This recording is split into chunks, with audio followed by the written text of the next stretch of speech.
I'm Rachel Moore, 29 years old.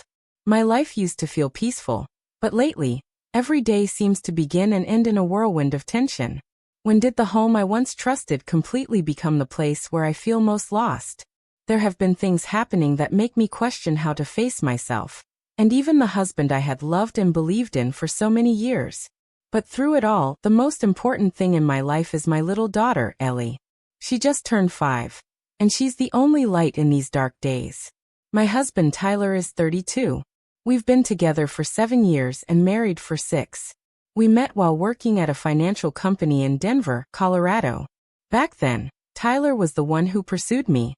He gave me that sense of safety and romance that every girl dreams of. But after we got married, things slowly started to change, especially when his younger sister, April, began showing up more frequently in our family life. April is now 22, 7 years younger than me. Tyler has always been protective of her since she was a child. Before we got married, I didn't mind his special attention toward her. In fact, I thought it was sweet how close they were. But after moving in together, I began noticing problems I'd never anticipated. April would drop by at any time without warning, acting as if our house was her own. She often came empty-handed, with no polite greeting or sign of gratitude. At first, I tried to be patient, hoping things would settle down. But every time April came over, I was expected to prepare meals for everyone, without any help. Tyler never sympathized with me. Instead, he constantly defended his sister. He told me I should understand because April lived alone, far from home, and needed a place where she could feel comfortable. But what about me? Didn't I deserve to feel comfortable in my own home? Since Ellie was born, I reduced my work hours to have more time to care for her. Even working part-time still takes up a significant portion of my schedule. Tyler, though, seemed oblivious to the pressure I was under. On days when I longed for rest, April would unexpectedly show up, bringing with her unspoken demands I couldn't refuse. Gradually, I felt like a servant in my own home. And the most heartbreaking part? Seeing Ellie, always well-behaved, always trying to get her father's attention, only to be ignored whenever April was around. These small changes added up day by day, turning into a constant simmering sadness inside me. I didn't know how much longer I could endure. But I also didn't want Ellie to sense the tension, so I kept telling myself to hold on a little longer, waiting for the right moment to resolve everything. However, life didn't allow me to wait much longer. What happened next forced me to face a harsher reality than I had ever imagined. It was a cold winter evening. I had just finished preparing dinner for the family, and Ellie was happily arranging her favorite toys on the small table near the living room. A long day of work and taking care of Ellie had left me exhausted, but the feeling of sitting down with her and seeing her happiness was the emotional remedy that always helped me find balance. Just then, the doorbell rang. I didn't even need to look to know who it was. As expected, April showed up, unannounced. She walked in as if she owned the place, without so much as a greeting or a thank you. "Where's Tyler?" she exclaimed loudly, not even glancing at me or Ellie. "I just got back from the mall and have to tell him all about today." Tyler stepped out of his home office, his face lighting up when he saw his sister. He hurried over to greet her as though they hadn't seen each other in ages, even though she had visited just a few days earlier. I sighed quietly and set another place at the table for April, even though no one had asked me to. As everyone sat down to eat, they didn't wait for me. Tyler and April were already deep in conversation about new designer brands, while Ellie quietly ate her food, her eyes looking at me as if to ask, "Why isn't Dad talking to me?" Later, as I was washing the dishes, Tyler suddenly called out from the living room, "Rachel, go out and get a chocolate cake for April. She said she's craving one." I froze for a moment and glanced at the clock. It was almost 9 p.m. freezing cold outside. And Ellie needed to go to bed soon. "Tyler, it's really late. Can't it wait until tomorrow?" I tried to keep my tone calm, but Tyler immediately became irritated. "You're always like this. It's just a small thing, and you make it difficult. April doesn't ask for much." A lump formed in my throat, but I didn't want to scare Ellie. Reluctantly, I grabbed my coat and decided to take Ellie with me. I didn't want her to stay in the house, surrounded by the tension. On the way to the bakery, Ellie tried to comfort me with her innocent voice. Mom, what's your favorite cake? I think we should get one with lots of strawberry frosting to make things fun. She said it so cheerfully. I gave her a weak smile, trying to hide my exhaustion. When we returned home with 2 cakes, one for April and one for Ellie, what happened next left me stunned. As soon as I placed Ellie's strawberry cake on the table, April pointed at it and said, "Oh, that one looks way better." Before I could react, Tyler casually moved Ellie's cake in front of his sister. "Here, April, you can have this one," he said with a big smile. Tyler looked at her with indifference and replied coldly, "I pay for everything in this house. I get to decide who gets what." His words felt like a knife cutting into my heart.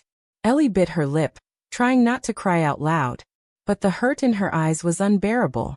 I quickly took the cake back, placed it in front of her, and looked Tyler straight in the eyes. "You can't treat your daughter like this," I said firmly. Tyler gave me a sharp, annoyed glance, but said nothing. Meanwhile, Ellie hugged the cake tightly and whispered, "I don't need to eat any more, Mom. I just want to play with you." I gently patted her head. My heart broke at her quiet resilience. That night, I decided to bathe Ellie late and sleep in her room. I couldn't bear to face Tyler or April for another minute. Their laughter echoed from the living room, but I shut it out. Lying in bed with Ellie snuggled against me, I knew deep down that if things continued like this, I wouldn't be able to protect my daughter from the emotional damage this environment was causing. And soon, I would have no choice but to confront the reality I had been avoiding for so long. The next morning, as I was preparing breakfast, Ellie ran in from the living room with tears in her eyes. She grabbed my hand and pointed to the corner of the room where her favorite piggy bank, a gift from her grandparents, used to be. It had been smashed to pieces. The coins Ellie had carefully saved were gone. "Mom, who did this? I can't find my money," she asked, choking back sobs. My heart ached. Ellie cherished that piggy bank deeply. She'd whisper goodnight to it every night. I tried to stay calm, wiped her tears, and gently told her to sit down and have breakfast. "Let me ask your dad about what happened," I reassured her, though inside, I already had a suspicion. When Tyler walked into the kitchen, I immediately confronted him about the piggy bank. He shrugged, as if it were no big deal. April needed some money urgently, so I told her to take it from there. "Why are you making such a fuss?" I couldn't believe what I was hearing. How could he so casually take the money Ellie had saved for an entire year, just to help his sister? "Do you even realize how upset Ellie is?" I raised my voice, unable to hold back my frustration. "This isn't just money, it's something she treasures." Tyler scowled and muttered that I was being overly sensitive. "April is family. Don't you understand that? You're making a big deal out of something so trivial," he retorted. A wave of disappointment and anger surged within me. I realized Tyler had placed his sister's needs above everything else, including our own family. I didn't want Ellie to witness any more of this argument, so I forced myself to end the confrontation. But what happened next pushed me into a deeper crisis. That afternoon, while organizing the wardrobe in our bedroom, a stack of documents fell out of a drawer that Tyler usually kept locked. When I picked them up, I froze in shock. They were divorce papers, already filled out and signed by Tyler. The documents outlined the division of assets and stated that he would give up custody of Ellie. My hands trembled as countless questions flooded my mind. Why had he prepared these papers without telling me? Were all the recent conflicts part of a larger plan? I recalled the times when Tyler had pressured me to quit my job and be a full-time homemaker, repeatedly emphasizing that I didn't need to keep my own money.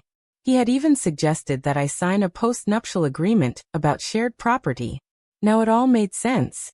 Tyler wanted control over my finances, to use them for April's debts. He probably thought I would never discover his plan. But now that I knew, I couldn't remain silent any longer. I decided I had to leave this house, immediately. I couldn't let Ellie grow up in an environment full of lies and injustice. I gathered some essential belongings and took Ellie to my parents' house, which wasn't far away. As soon as we walked in, my mom saw the distressed look on my face and gently asked, "What happened, Rachel?" I told them everything, about April, Tyler, and the divorce papers I had discovered. My dad, who was usually calm, couldn't hide his anger. You did the right thing by bringing Ellie here. We won't let that man and his sister hurt you anymore, he said firmly. My mom hugged both me and Ellie, whispering softly, "Take a rest, Rachel. You're safe now." I felt a sense of relief, but I also knew this was only the beginning of the legal and emotional battle ahead. I wasn't afraid anymore. For Ellie's sake, I would do everything in my power to protect her and reclaim the life we deserved. I sat in my parents' living room, weighed down by thoughts of what I needed to do next. My dad reached out to a friend who was an experienced lawyer specializing in divorce and child custody cases. I knew this wouldn't be quick or easy, but the support from my family gave me a much-needed sense of security. After just one meeting with the lawyer, I was given clear instructions on how to gather the evidence needed to protect myself and Ellie. "Rachel," he advised, "the most important thing is to record Tyler's words and any unusual behavior, especially when he talks about finances or custody. This will be crucial evidence." That evening, Tyler kept calling me repeatedly. I finally decided to answer, wanting to assess the situation for myself. He started the conversation with a seemingly gentle, but clearly loaded tone. "Rachel, where are you? Come home. We need to talk." He said it as if nothing had happened. I remained calm, pretending not to know about the divorce papers. "I don't see anything to talk about. I need some time to think," I replied shortly. After a few minutes of back and forth, Tyler lost patience. His tone shifted, criticism and blame creeping in. "You really think you can just leave and take Ellie without any consequences?" he said, his voice growing harsher. I quietly activated the recording feature on my phone. He continued, "You know how bad things are financially for me and April. We're in trouble, and I need your money. If you don't help, you'll see how those divorce papers work in my favor." His words confirmed all my suspicions. Tyler and his sister were drowning in debt, and he intended to use me as a financial lifeline. After the call, I sent the recording to my lawyer, who responded positively. "This is excellent evidence, Rachel. We'll use it to negotiate both custody and asset division." A few days later, I received more information, this time from Tyler's parents.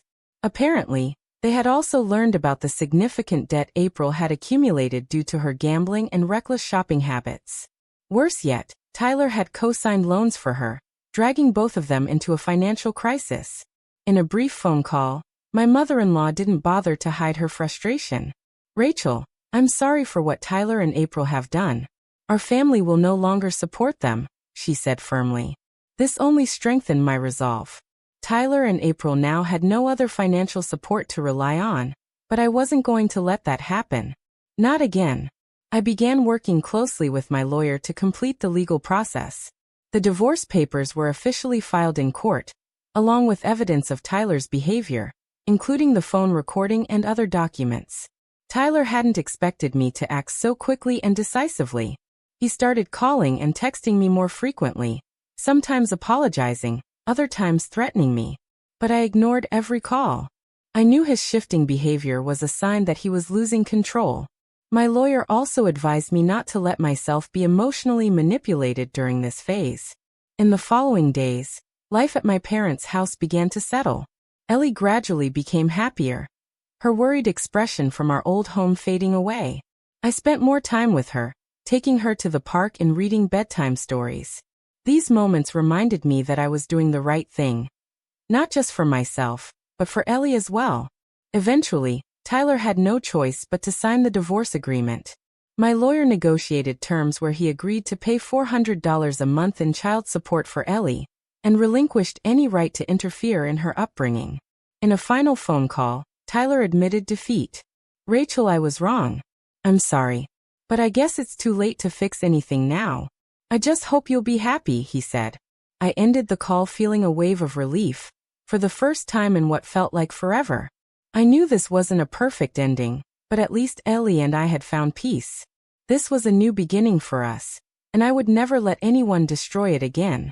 After Tyler signed the divorce agreement, it felt like a massive burden had been lifted from my shoulders.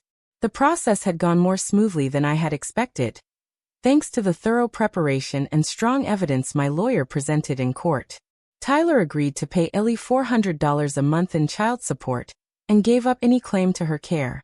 But honestly, that wasn't the most important thing to me anymore. What I truly wanted was a fresh start, a life where Ellie and I could be happy, free from the weight of control or pressure. A few weeks after the divorce, I returned to working full-time at the interior design firm I had helped establish before getting married. At first, I was worried about balancing work and caring for Ellie, but thankfully, my former colleagues were incredibly supportive. Now, every day feels like a step forward, not just for me, but for Ellie too. We've built a quiet, loving life together. One where she can grow up knowing she's cherished, protected, and truly seen. And for the first time in a long time, I feel like myself again. Paul, the company's director, was incredibly supportive. He even offered me a project management position, confident that I could bring fresh and creative ideas to our upcoming designs. Ellie adapted quickly to our new life. She was adored by her grandparents, who spoiled her in the best possible way, though she remained well-behaved and cheerful. On evenings when I worked late, my mom would always pick Ellie up from preschool and cook her favorite meals. One evening, as we sat together at the dinner table, Ellie suddenly asked, "Mom, are we going to live here forever? It's a lot better than the old house." Her words hit me like a pang in my heart. But I smiled and gently replied, "Yes, sweetie. We'll stay here and we'll always be happy together." My work at the company gave me a sense of freedom and autonomy that I had lost during my marriage to Tyler. I was involved in several important projects, including a design contract for a luxury hotel chain. The long, productive days reignited my passion for work, a flame that had never truly gone out. For the first time in years, I felt like I was living for myself, not to meet anyone else's expectations. Gradually, the positive changes in mine and Ellie's life became part of a new routine. Every morning, we'd have breakfast together and talk about the exciting things ahead for the day. Ellie eagerly shared stories about her new friends and games at preschool. On weekends, I often took her to the park, museums, or the movies. We created beautiful memories, slowly healing the scars left behind by our past. One day, while sorting through old documents, I came across a wedding photo of me and Tyler. Looking at the faces in the picture, I no longer felt sadness or regret. Instead, there was a sense of calm and relief. I had overcome the pain, and that gave me confidence in the future. I knew I wasn't alone on this journey. My family, my friends, and most importantly, Ellie, they all helped me rediscover myself. So I decided to host a small party at my parents' house, to thank them and celebrate the beginning of a new chapter in my life. Ellie was thrilled to help me decorate and choose the food for the party. Surrounded by the laughter and warmth of loved ones, I realized that I had truly made it through the hardest part. This was where I belonged, and I was no longer afraid of whatever challenges lay ahead. At the end of the party, my mom hugged me and whispered, "You did it, Rachel. Now go live a happy life." I smiled, feeling a deep sense of peace, something I hadn't known in a long time. I knew there would still be unexpected challenges ahead, but now I was ready to face them. I would continue building a future for myself and Ellie, one that we both deserved. Rachel Moore's story is one of healing, freedom, and happiness. After enduring years of control, injustice, and betrayal from her husband, Rachel bravely stood up to protect herself and her daughter. She chose to divorce, rebuild her life with her family's support, restore her career, and provide Ellie with an environment filled with love and security. Her journey highlights the power of inner strength, resilience, and the importance of reclaiming one's worth after deep emotional wounds. What are your thoughts on Rachel Moore's journey and the choices she made to protect herself and her daughter? Share your thoughts below. And don't forget to follow the channel for more inspiring and heartfelt stories about family, life, and the strength it takes to start over.